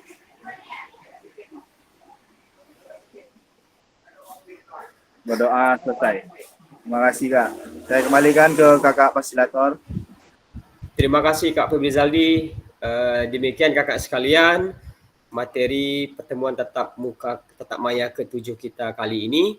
Kita akan ketemu lagi di bulan Oktober, tatap maya ke-8, tepatnya di tanggal 3 Oktober, hari Kamis, ada 2 JP, yaitu modul 1.6. Silakan kakak-kakak kembali ke aktivitas LMS-nya, selesaikan aktivitasnya, tugas-tugasnya. Mohon dicek betul due date-nya Kak, jangan sampai terlewat, karena kalau terlambat itu di sistem saya sudah merah dia Kak, udah merah dia kalau udah terlambat gitu kan. Untuk materi sebelumnya ini Kak Fuad, Kak Iman dan Kak Zul ini belum mengumpulkan tuh materi tugas yang tanggal 27. Mungkin sesudah ini dapat diselesaikan ya Kak.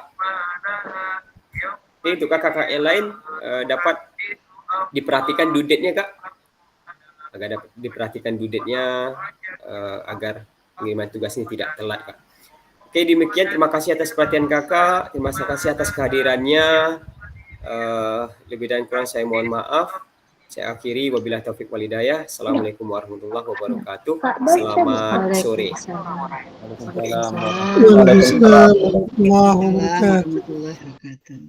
Oke, sebentar Kak, kita foto bersama dulu Kak.